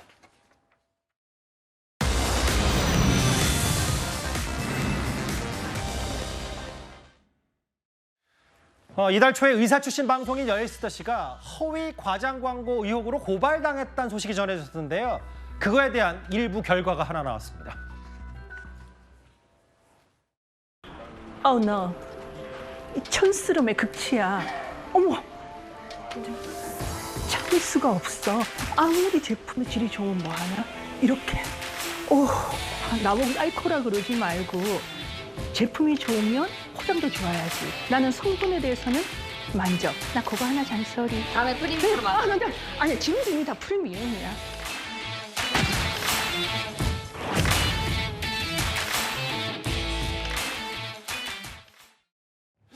보신 그대로예요. 그 허위 광고 아니다, 절대 아니다라고 했지만 식약처가 문제가 있다고 판단했네요. 네, 식약처가 조사를 해봤더니 일부 제품 광고에서 질병을 치료할 수 있는 효과가 있는 것으로 또 예방 효과가 있는 것으로 오인하고 혼동할 가능성이 있는 문구로 광고를 했다고 판단을 내린 것으로 보입니다. 그런데 이것은 식약처의 판단이고 식약처가 관할구청인 관할기관인 이 강남구청에 처분을 의뢰를 하게 됩니다. 예. 그럼 강남구청에서 최종적으로 행정처분으로 제재를 내리게 될 텐데요. 지금 여러 가지 사안들이 중복되어 있는 것으로 보이는데 알려지는 질병 예방 치료에 효능이 있는 것처럼 오인 가능하게 만든 이것만 놓고 보더라도 취소 영업정지 2개월 이상에 처해질 수 있는 사안으로 보이고요. 그리고 또 이게 식품표시광고법 위반이 형사처벌의 대상도 되는 부분이거든요. 수사기관에서 이 부분도 들여다볼 것이라는 생각이 드는데 오늘 이 여에스더시 측에서 발표한 입장 내용에 따르면 이 부분이 최종 판단이 나지 않았다라고 얘기를 하고 있는 것으로 봐서 불복 가능성을 시사하고 있는 것이라는 생각도 들거든요. 최종적으로 이게 어떻게 결론이 날지는 좀 지켜봐야 될 거라는 생각이 듭니다. 행정처분 얘기까지 에스더시 얘기 논란까지 길지 않게 만나봤습니다. 올해 2023년 마지막 금요일 뉴스탑10은 여기까지입니다. 여러분 올 한해 정말 고생 많으셨습니다. 그리고 새해 복 많이 받으십시오. 저는 2024년 1월 1일 다음 주 월요일에도요. 10가지 소식 잘 준비해서 기다리고 있겠습니다. 뉴스탑10은 주말에도 이어지고요. 곧바로 계속되는 뉴스웨이도 많은 시청 바랍니다. 여러분 고맙습니다.